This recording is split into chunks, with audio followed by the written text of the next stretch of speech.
Hello everyone, good evening and welcome to Roma Theory. Reportedly, Roma enter talks, races to sign Wilfred Gnonto from Leeds, Italian player.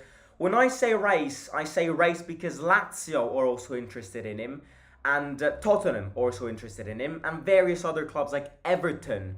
But we all know that Everton got deducted points. They could face relegation if they don't appeal the deduction and all of that. Everton are in a mess. The teams which are most interested in Gnonto are Everton, Spurs, Lazio and Roma. So the competition is big. And apparently we are interested in him. Interested in him doesn't mean we'll end up signing him, but interested in him means that we are interested in him. I'm a genius. I'm a genius. I don't know how I feel about this. I've mentioned this. It's not the first time we speak about Gnonto linked with Roma. But I don't know how I feel about this for various different reasons. Number one, player himself, I think he's overrated. I gave this example the last time I spoke about him, but Gnonto is the example of a player who got hyped by Italians because he got launched by Mancini and played 20 minutes in a qualifier game or in a friendly game. He then went from the Italian culture of football to the Premier League. But I'm asking you, what did he do? Did he show that jump? He's young. I ain't gonna lie. You can't criticize him on that. But did he do something? He played in a weak side because Leeds weren't amazing. Was he their biggest player? I don't think he was. I think he is a classic player which got overhyped by Italians. You know, this is what Italians are. If you're Italian, you can confirm this. Italians tend to overhype everybody which glances in front of their eyes. A player, unknown player, plays 10 minutes and everybody starts going, oh, he's the new Messi. And then when that player plays some terrible 10 minutes, they start going, oh, he's terrible. That is literally the definition of an Italian person in relation to football. But I have to agree with the people who say he's overrated. He's good, he's fast on the ball, but you look at what he's done and the price tag that Leeds are asking. And I've read that Leeds are asking 30 million to sign Gnonto. Oh, forget about that. 30 million to sign Gnonto is incredible. I ask myself, how does Leeds, who has been relegated and plays in the Championship, have the power to ask 30 million to sell Gnonto? It's insane. And once again, this shows you how different the Premier League system is to Italian football. Leeds United, if a Serie B Italian side asked 30 million to sign one of their players, they'd get called bankrupt and they'd have literal investigations upheld to them. It's impossible. The circulation of money in that league is insane. Leeds are relegated. We're not even confirmed they're gonna get promoted back in the Premier League. And we've got them asking 30 million. It's incredible. It's incredible. How are we able to spend 30 million to sign him? How is Lazio able to sign him if they don't lower the price tag? And that's why Gnonto made a mistake to go in the Premier League, because Premier League asks so much money that Italian clubs can't offer, and therefore it's going to be very complicated to see an Italian team pull 30 million out of their pocket and give it to Leeds United. That's exactly why Gnonto's next destination, in my opinion, is going to be a Premier League team. Could be Spurs if they're interested in him. I just don't see how Roma can pay the amount of money that Leeds are asking. It's impossible. Plus, adding on to that, the fact that he plays in a position which Mourinho doesn't play in this current formation. And over the past 3 years at Roma, he's never played with wingers. And again, it's just one of those signings which wouldn't make sense to me. I'm somebody who likes gambles. So if you ask me, I would gamble on him as much as I think he's overrated, as much as I think he's not an incredible player. I would try and risk it and gamble on him because I know that he, for the sake of my Italian national team and for the sake of he himself, he needs to get back playing in Italy. So I would take the gamble because maybe in a league like the Serie A, he could explode. Because I've mentioned this many times, the Serie A is a league where wingers find themselves really, really well.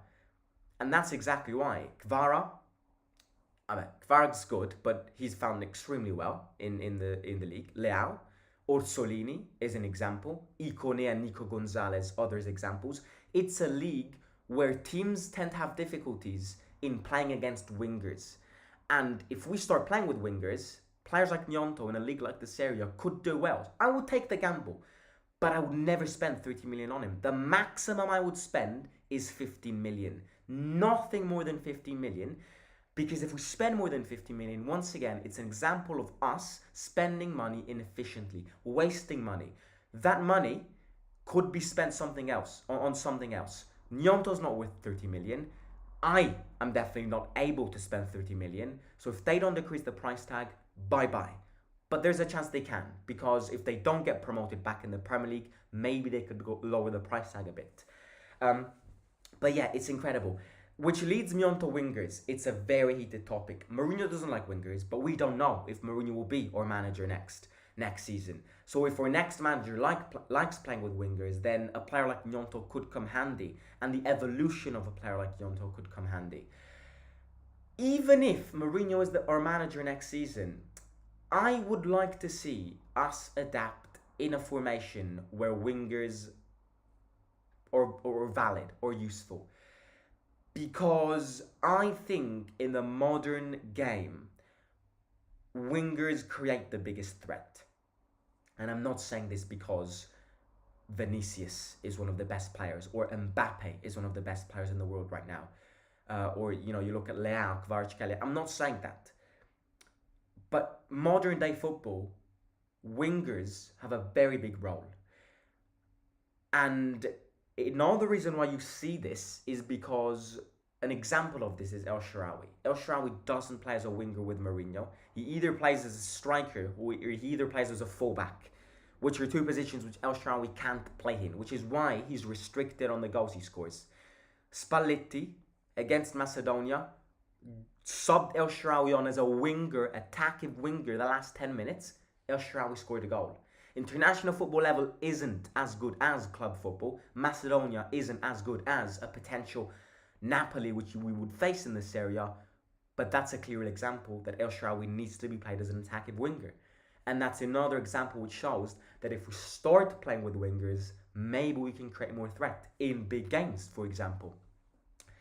So, yeah, wingers is a very important topic, especially because Roma, in these past generations, in these past seasons, has always had some very good wingers, and was one of the reasons why we have been successful in these past seasons.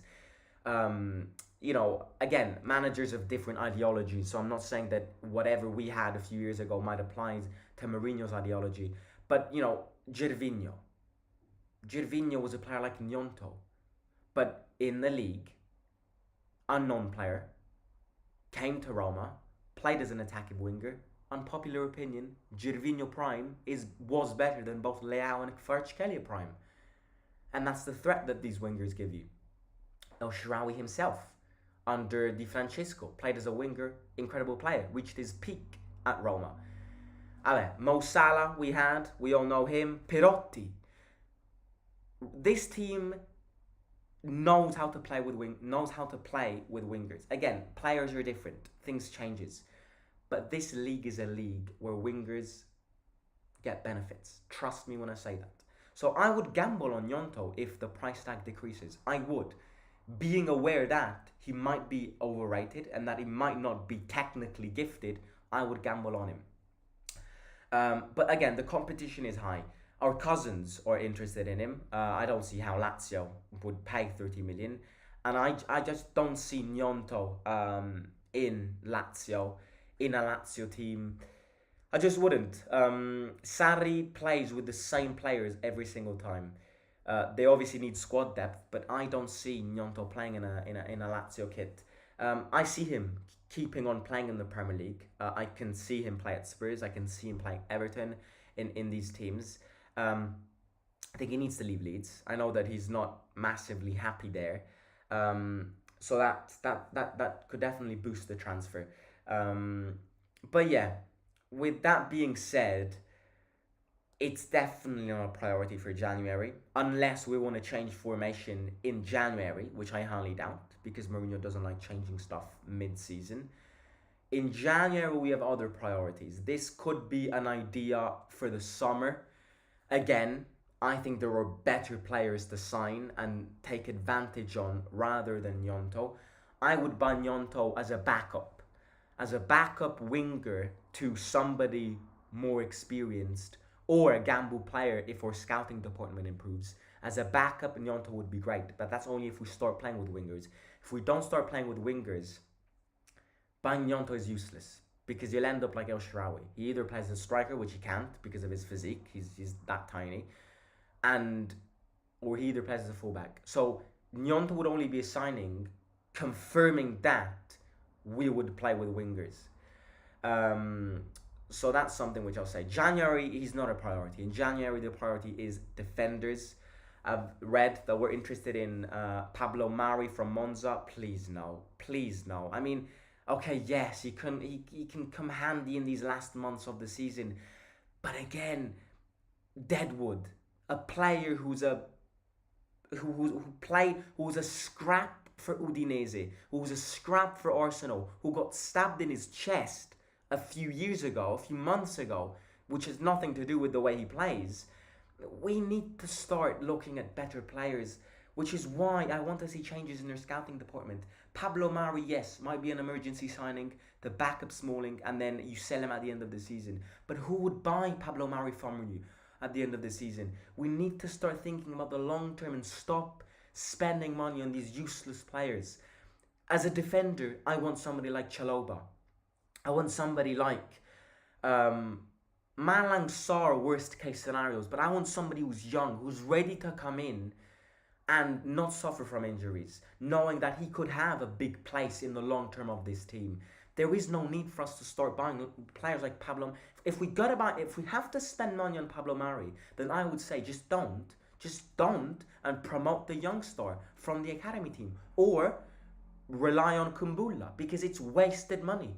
And we've wasted so much money in recent seasons that it's dragged it into this FFP mess that we just don't need to spend and waste and inefficiently spend more money. We either buy serious players who are sustainable players, or we just don't. Because if I need to buy Pablo Mari and spend money, Monza don't want to sell him, so Monza want a high offer, we get caught by their attention and we spend more money. Wasted money. But with that being said, yeah, priorities in January are definitely a centre back and a full back. And then in June, we can start thinking about bigger priorities like goalkeeper, fullbacks, because we won't be able to cover all fullbacks in January, midfielders, attack, depending on who leaves, depending on the new project, not new project, clear out, no clear out. We'll get there in the summer. Right now, it's all about winning games and slowly preparing for the January window.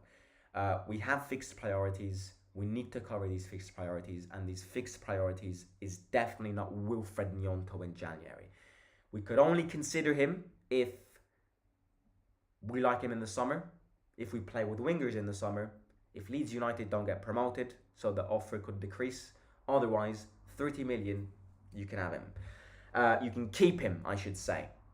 But yeah, look, I don't know how I feel about this. I'm pretty sure I described the feeling of these past 15 minutes. Let me know what you think. Do you think he's overrated? Do you think he could fit our formation if we start playing with wingers? Would you buy him? Would you gamble on him? He's young. Another reason why, which shows you that Gnonto isn't an incredible player, is because under Mancini, he got called up for the starting Italian national team. Under Spalletti, who's got a greater sense of football, he's not getting calls. And in fact, he got relegated from playing in the first team of the Italian national team to playing in the under-21s. That's another evidence. the fact that a manager like Spalletti, who's got a better football awareness than a manager like Mancini, isn't giving him call-ups. Again, I don't know. Feel free to let me know in the chat what you think in the comments. Smash the like, subscribe to the channel, up the Italy tonight. Hopefully we'll qualify. Dai, and yeah, talk to you soon. Simo, out.